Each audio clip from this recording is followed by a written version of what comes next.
Olá pessoal, boa noite meu povo, tudo bem com vocês? Vocês que estão vendo a live gravada, vocês que já estão chegando já, capítulo 22 do livro Uma Vida com Propósitos. Boa noite Irla Mirelli, Eliane Gardim, boa noite Viti, Kellen Sabadim, boa noite a todos vocês que estão chegando aí. Vamos lá então, gente. Capítulo 22 de Uma Vida com Propósitos, de Rick Warren. Vamos lá. Começamos então o propósito número 3. Né? Lembra que a partir do capítulo 7 ele começa a falar de 5 propósitos, né? E já passamos por 2 propósitos. Boa noite, professora Esther Santana de Guarulhos. Tudo bem, profe? Temos uma live também, né, com o pessoal da sua escola. Tô lembrando aqui que a gente marcou algo também. Felipe Gardim, salve, Fê. Que saudade de você, Fê. Só tá nós de homem aqui, Fê. A mulherada dominando aqui, ó. Chegou um homem aí pra fazer companhia. É nós. Gente, então, estamos entrando aí. Camila Braga também entrou. Buenas noches. Entramos então no terceiro propósito, que é: você foi criado para se tornar semelhante a Cristo. Fernando Melo Filho também, pastor Fernando, boa noite, também chegando aí com a gente. Maravilha, aí, maravilha. Muito bem. Você foi criado para se tornar semelhante a Cristo. Capítulo 22, então, começa o terceiro propósito. Gente, agora, aí, o legal desse propósito, já vou falar para você, dar um pequeno spoiler, porque eu já li esse livro, né? Aqui vai começar a falar de umas questões práticas, questões de vida mesmo, sabe? Como a gente pode pensar. Ontem, inclusive, na live, eu citei o livro Em Seus Passos, O que Faria Jesus, que é um livro interessante, conta uma história e tal, mas aqui são coisas mais práticas, sabe? Coisas de vivência, como nós podemos pensar, o que Jesus faria em nosso lugar. É muito legal. Então, alimente-se disso, que vai ser bem legal para a sua vivência pessoal, em várias áreas de sua vida, principalmente em nosso crescimento espiritual, tá bom? Muito bem, boa noite, legal. Vamos lá então. Uma coisa que eu sinalizei aqui, gente, já na primeira página do capítulo, diz o seguinte, que Deus disse, né, em Gênesis, né, na criação, Deus disse: façamos o homem à nossa imagem e semelhança. Eu acho super interessante isso, que já deixa nas entrelinhas que Jesus estava com Deus na criação.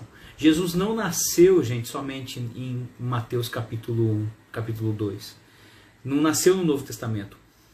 Nós cremos, né, se nós lemos o Evangelho de João, você vê que Jesus é Deus. E o Verbo estava com Deus e o Verbo era Deus. Ele estava desde o começo com Deus e nada do que foi feito sem a presença dele. Ou seja, Jesus, o Verbo que se fez carne, né, que se diz em João capítulo 1, ele estava na criação com Deus. Você vê lá em Gênesis 1:26, quando Deus fala, façamos. Ele não fala faço eu, ele fala façamos. Ele não estava só ali, né? Jesus estava presente, ele era o Verbo, ele estava ali, né? Então, nós somos criados à semelhança de Cristo. Nós somos criados à semelhança, à imagem e semelhança de Deus. E vou ler um trechinho que eu grifei aqui. Assim como Deus, nós somos seres espirituais. Nosso espírito é imortal e sobreviverá ao nosso corpo terreno. Nós somos intelectuais, podemos pensar, ponderar e solucionar problemas. Como Deus, o ser humano também é relacional. Então, todos nós temos a centelha divina, né? Temos o que Deus quis ao criar o homem é fazer filhos parecidos com ele, a imagem e semelhança. Então, isso em nossa aparência. Então, a gente imagina que Deus ele tem também sentimentos, ele também tem emoções, né? A Bíblia deixa claro, não são como emoções humanas como as nossas, né? Tão vulneráveis muitas vezes, mas Deus ele se assemelha a nós, nós nos assemelhamos a ele, né? Ele nos criou. Então, partindo desse prisma, vamos pensar aí, Deus nos criou como obras de suas mãos, e aí ele quer que nós tenhamos uma vida também condizente àquilo que ele nos criou, por isso que ele quer que nós nos pareçamos com a imagem da perfeição, que é Jesus Cristo. Tá? E vamos seguindo aí. Então, Vou ler rapidinho, gente, tem muita coisa que eu grifei, vou ler ponderadamente. Se alguém quiser escrever alguma coisa, tá, comenta aí. Tá? Deus não quer que você se transforme num Deus, e sim que se torne como Ele, que assuma valores, atitudes e caráter próprios dele. Por isso que Ele quer que nós sejamos parecidos, que nós tenhamos Jesus como modelo. Não é que nós vamos ser como Ele, mas nós seremos... não é que nós seremos um Deus, nós nos tornaremos, de certa forma, andando nos caminhos dele, mais parecidos com ele, mais com a índole dele. E nós vamos ver bastante nesse capítulo aqui, vocês que já leram, vocês já sabem, que vai falar bastante sobre caráter. Que Deus ele não quer transformar a embalagem, Ele quer a essência, né? Ele não quer o rótulo, Ele quer o conteúdo, né?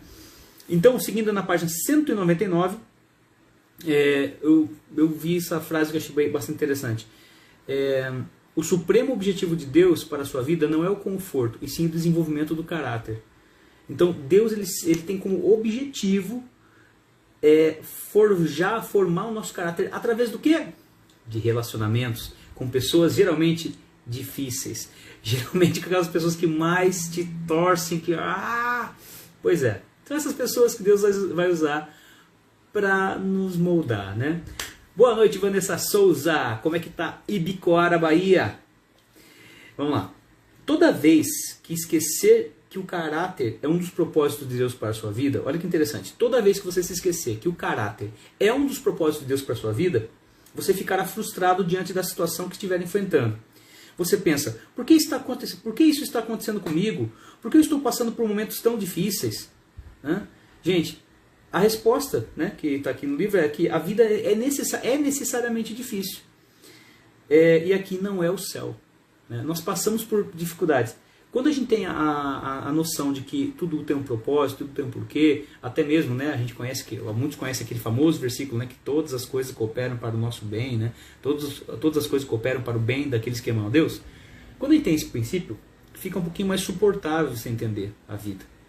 Eu acho que a gente tem uma proteção emocional natural como cristãos, que a gente tem a ideia que aqui não é o céu. A gente tem a compreensão de que aqui não se finda tudo.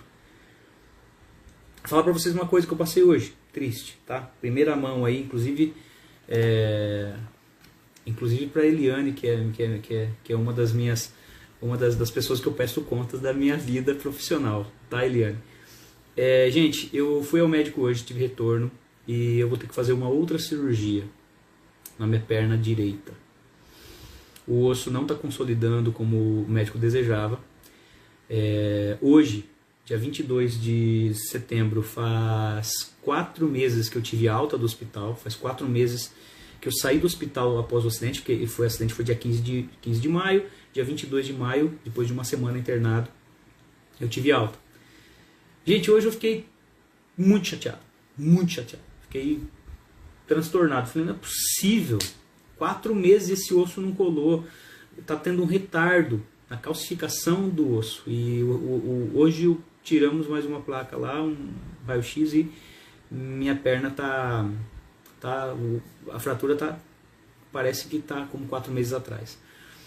E aí vai fazer outra cirurgia para poder tirar alguns parafusos, para ver se o osso desce, enfim. O médico falou que é uma cirurgia mais simples, só que de verdade, gente, eu falei, droga, não queria passar por isso de novo, não queria passar mesmo. Mas é o que tem pra hoje, né, gente? Eu quero voltar a andar, quero voltar a correr, quero voltar à minha vida normal, e vou ter que passar por isso. Eu lendo o capítulo de hoje, eu pensei nisso. Falei, tá bom, tem um porquê de estar passando por isso, eu tô louco para que passe logo essa fase. Eu achei que de verdade, gente, dia 22 de setembro eu já estaria caminhando. Eu calculei, né, 4 meses depois do acidente e tal. Mas Deus sabe todas as coisas. Eu tenho que lembrar, Diego, que faz parte do moldar do meu caráter. Eu preciso me permitir ser moldado pelo meu caráter nesse sentido. Sabe, eu estou passando por isso, mas como diria o finado irmão Lázaro, eu vou passando pela prova, dando glória a Deus. Felipe Gardim, vai dar tudo certo, amém, amém, em nome de Jesus. Eliane Gardim, dará tudo certo, Deus é contigo, amém, Eliane, amém. Mas o ano que vem quero estar de volta, hein? Não aguento mais, eu quero estar em sala de aula. Gente, de verdade, não é força de exposição, não é porque minha chefe está assistindo, não. Realmente eu curto sala de aula, sinto falta de ter minha rotina, né? É muito chato ficar assim, você se sente meio que encostado. É estranho, é estranho. Mas logo, logo estarei de volta. Tá? Mas a gente tem que ter esse prisma. Eu estou passando por uma situação que está me forjando meu caráter, faz parte. Né? Deus quer treinar em mim a paciência. Né? Prof. Esther Santana, confia, Diego, são processos que temos que passar, exatamente. Felipe Gardim, não só você sente falta com todos os alunos. Que bom, Fê. Isso enche de coraçãozinho. Eliane Gardim, estamos esperando por você ansiosos. Que legal. Obrigado, gente. Família Álamo, Valinhos, um beijo no coração de vocês. Sabe o quanto eu amo vocês. Vamos lá então, gente. Mas pensar que como diria o nosso irmão apóstolo Paulo, né, as nossas leves e momentâneas tribulações que nós passamos na terra não se comparam com a glória que há de vir. Ai, como eu amo a Bíblia. Cara, a gente tem que se pegar nisso. Se eu ficar olhando para as minhas pernas, para o meu machucado, que dói agora, esse negócio começou a doer do nada. Do nada não, eu peguei pesado, eu caminhei pra caramba. Teve uma sexta-feira que eu fiz de tudo. E eu usei muito minhas pernas. E começou a doer, desde sexta-feira passada minha perna dói. Sabe? Não estava doendo como tá agora. E, enfim, se eu ficar focando nisso, a gente fica louco. Eu fico louco. Falei, cara, eu corri 2 São Silvestre, gente. Eu corri 2 São Silvestre. Eu praticava esporte, eu caminhava mais ou menos entre 20 e 30 quilômetros por semana. Eu corria 10 quilômetros em um dia, tranquilamente, sem morrer. Sabe? E de repente estou aqui. Mas amém, amém. A gente tem que pensar que isso aqui é passageiro. Que isso aqui é um teste para formar o meu caráter. E nesse trabalho, Deus vai formando o meu caráter. Deus vai... Diego, vem cá, por aqui. Baixa a bola aí, menos. Talvez Deus ele quis me parar um pouquinho. Deus quis me parar um pouquinho. Né? E vamos lá. Calma, amigo. Vai voltar. Vou voltar, Jana Lu. E vou fazer um treino em Fortaleza. Correr na beira da praia. Gente, e também muitos cristãos vivem seguindo aqui, tá? Vivem na expectativa de um céu terreno, né? Não, aqui vai ser tudo lindo. E não vai. Aí é a prova aqui que não é. Gente, de verdade, eu falo isso, mas é Deus que me perdoe. Em comparação a tantas pessoas, eu tenho uma vida muito boa. De verdade. Eu estou passando por uma situação de quebrei as 2 pernas, mas, vida que segue. Amém. Mas todos nós passamos por situações ruins. Aqui não é o céu. Essa terra, esse mundo aqui, não é um lugar seguro, inclusive. Eu costumo falar, o mundo is a not safe place, né? Não é um lugar seguro. Um dia que eu vi essa frase soou muito para mim. Não é um lugar seguro. A gente tem muitas dificuldades aqui. A gente pode passar por uns perrengues terríveis. Então, muitas pessoas acham que não. A gente vai viver o céu aqui. Pausa aí. Deus vai dar o melhor dessa terra para seus filhos. Posso ouvir um amém? Amém, amém, muito bem. Ter o melhor dessa terra não significa estar isento de problemas. Tá? Então eu creio que nós podemos viver as experiências, coisas agradáveis que Deus nos dá aqui. Né? Mas não é o céu, gente. Não é o céu. Não é o céu. Babizinha Lira, amém. Muito bem. Aí eu grifei essa frase aqui e coloquei até no post que eu fiz hoje, tá? Nunca se esqueça de que a vida não gira em torno de você. Você existe para os propósitos de Deus, não o contrário. Por que Deus lhe proporcionaria um céu aqui, quando Ele já planejou o verdadeiro céu para você na eternidade? Deus concede nosso tempo aqui para construirmos e fortalecermos nosso caráter para viver no céu. Olha só que legal. Tá? Um monte de amém aí. Eliane, Viti, professor... Então, gente, nós estamos passando por aqui, por conta dessa experiência, né, de forjarmos nosso caráter. Seguindo aí, gente, vou acelerar um pouquinho, que eu acho que já deu tempo. Já deu, 15 minutos, vamos lá, mas vou acelerar aqui. Confiar, gente, que Jesus ele tem uma obra especial com a gente através de seu poder, que é o Espírito Santo. O Espírito Santo ele vai onde a gente não pode ir.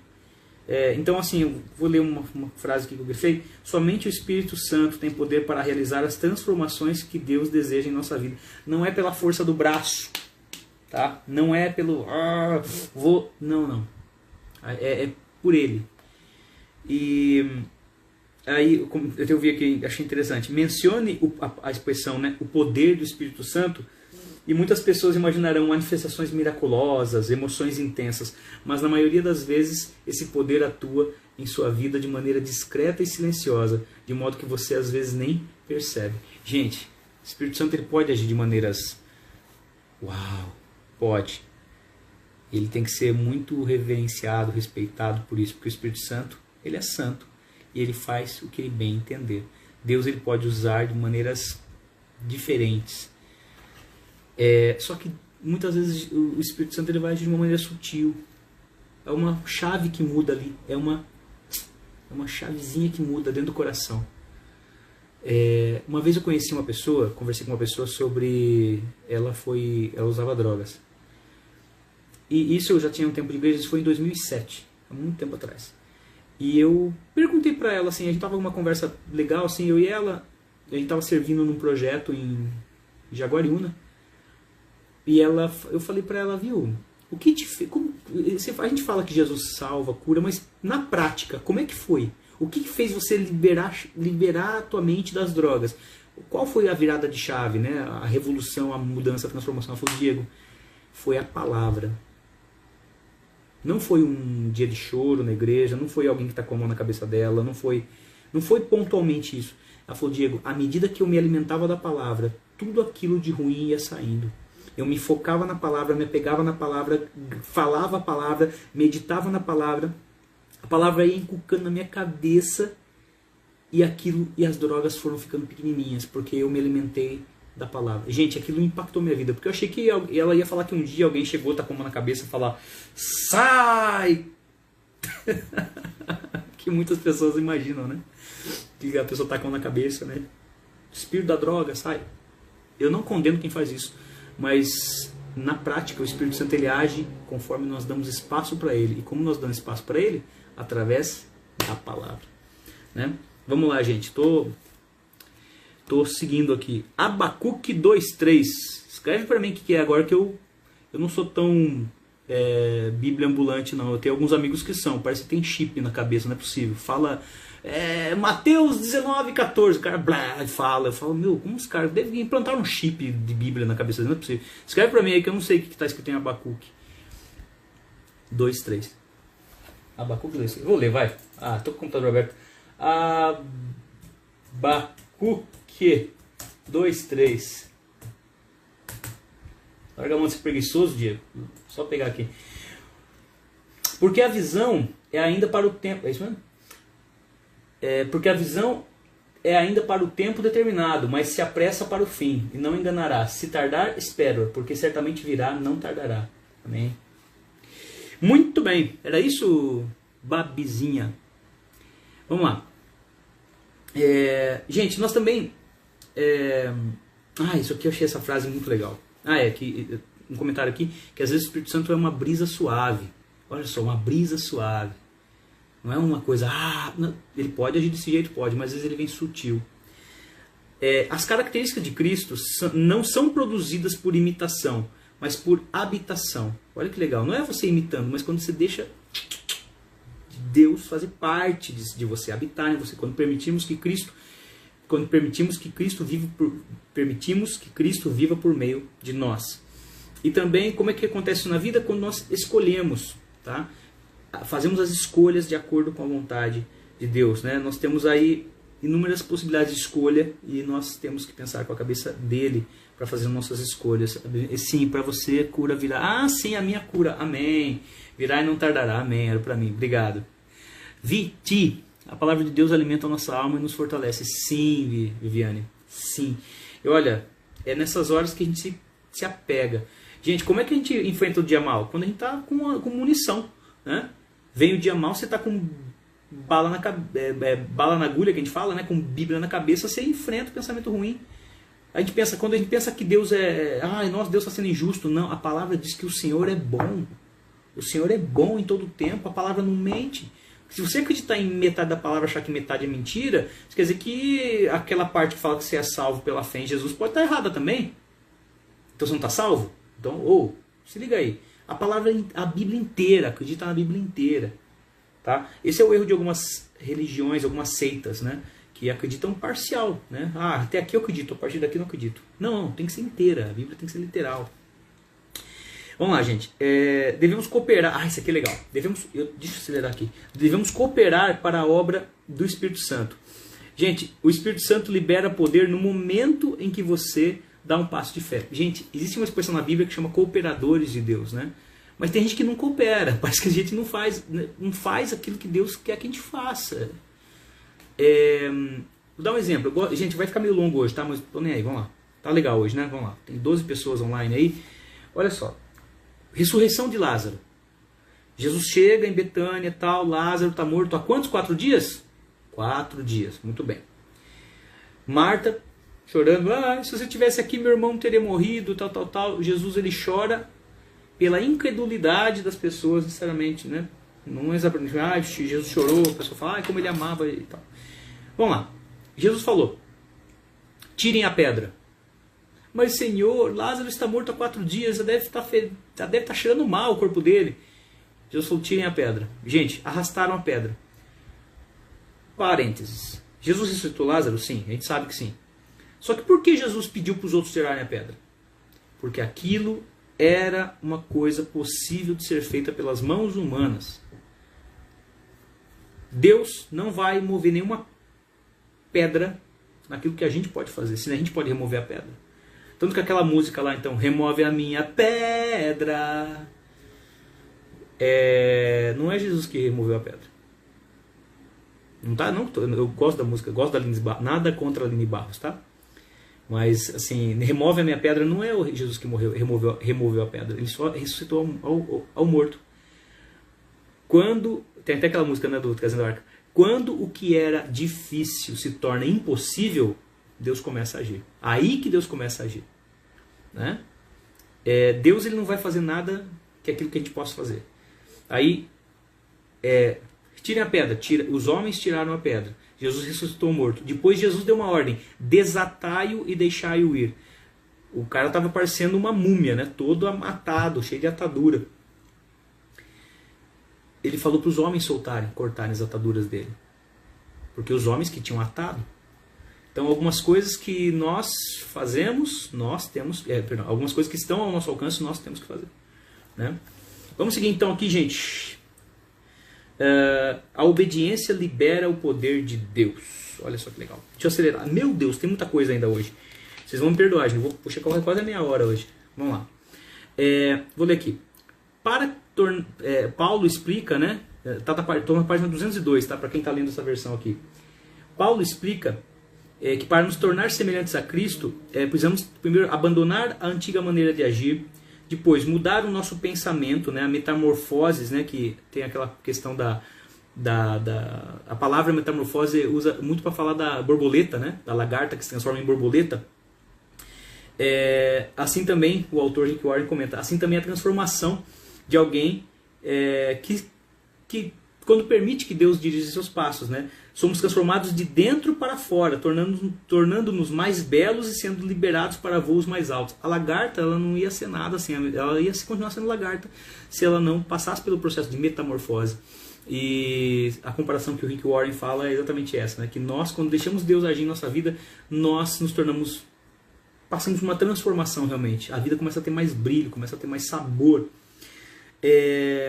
Então, e também temos que assumir nesse caráter de Cristo, né, através de hábitos novos. Vamos lá. Deus também usa a sua palavra, as pessoas e as circunstâncias para nos moldar. Olha que legal. A palavra dele, né, as pessoas e as circunstâncias. A palavra proporciona a verdade que precisamos para crescer. Os filhos de Deus, as pessoas, proporcionam o apoio, né, contribuem com o apoio que nós necessitamos para crescer. E as circunstâncias promovem o ambiente para pormos em prática as características de Cristo. Ou seja, gente, Deus, ele coloca os ingredientes aí na nossa vida. Até mesmo as pessoas que são difíceis são ingredientes para que nós saibamos lidar e nos aperfeiçoemos. Tá? Vou ler aqui um trechinho aqui. aqui. Se você estudar e aplicar a palavra de Deus, olha só, se você estudar a palavra, né, reunir-se regularmente com outros fiéis e aprender a confiar no Senhor nos momentos difíceis, garanto que se tornará mais parecido com Jesus. Porque então são os passos, né? Você ter a palavra, ter as pessoas e confiar nele, nas circunstâncias. Muitos presumem que estudo bíblico e oração é tudo que necessitam para crescer espiritualmente. Olha essa parte, então no comecinho da página 203 ali. Muitos presumem que estudo bíblico e oração é tudo que necessitam para crescer espiritualmente.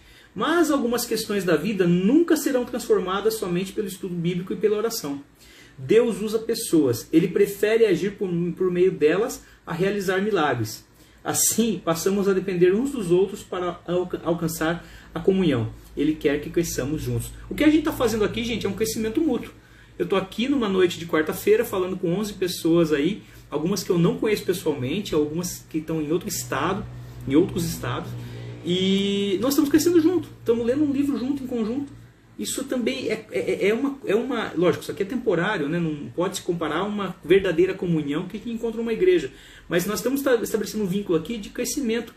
E Deus, ele quer usar pessoas, ele pode operar através de uma oração, a comunhão, o devocional, é importante? É, mas Deus, ele trocaria milagres que ele poderia fazer assim, pela ação conjunta de pessoas na igreja, para poder acolher a pessoa, Deus usa pessoas. Um abraço pode curar. Entrou um cara na live esses dias aí, esses dias eu conversei com ele perdeu a mãe dele em abril, gente. Eu fui visitar a igreja dele, encontrei com ele, ele me contou, eu troquei uma ideia com ele, falei umas palavras que eu senti no meu coração, que consolaram ele. Ele estava sentindo, eu acho que estava tomando muita paulada dos outros, e ele me abraçou e chorou no meu ombro, sabe? Falei, cara, olha só que louco, né? Um abraço pode curar a pessoa. Deus pode curar o coração dele, podia ter curado, podia ter feito ele se emocionar sozinho no quarto dele, como certamente o fez, mas ele precisou de um cara vir do outro lado da cidade para dar um abraço nele. Eu fui com o pretexto de ouvir um amigo meu pregar, mas acabei abraçando um cara lá que estava precisando. Isso é o poder de Deus na nossa vida. Não sou eu, não é o Diego, é o poder de Deus.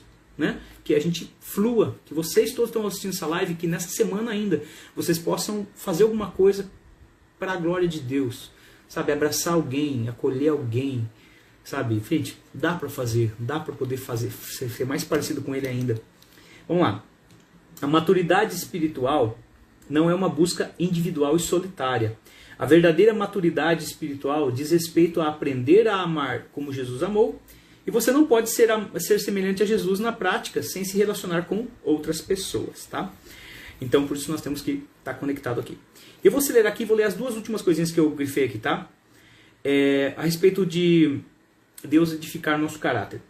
Deus, estou na página 204, tá? Deus está muito mais interessado em edificar o nosso caráter que em qualquer outra coisa. Nós nos preocupamos, né? Preocupamos-nos quando Deus parece silencioso a respeito de determinados assuntos, como que carreira eu devo escolher. Mas a verdade existem muitas carreiras diferentes que podem estar de acordo com a vontade de Deus para a sua vida. O que mais importa para Deus é que, seja qual for a sua escolha, você desempenhe com a postura de Cristo. Olha que legal isso, gente. Eu lembro da época minha de vestibulando. Eu tinha mais a ideia, mas aí eu não passei no vestibular que eu queria. Eu fui para outra faculdade, num curso que eu não estava muito afim, e me formei. E eu imagino assim, como foi abençoador aquele curso. Ainda bem que eu não fiz o outro. Gente, acho que se eu tivesse feito o curso que eu queria fazer, talvez não estaria aqui lendo Bíblia com você, lendo livro. Eu estaria, sei lá, talvez vestido de vermelho, sabe? Não sei, enfim. Graças a Deus, Deus é bom. Então assim, Deus está muito mais interessado em quem você é do que no que você faz.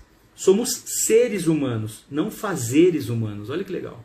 Ele quer o que a gente é, não o que a gente faz. Tá? Então Deus ele se preocupa muito mais com o seu caráter do que com sua carreira. Porque você vai levar o seu caráter para a eternidade, mas a sua carreira vai ficar aqui. Ninguém vai saber do seu título lá na eternidade.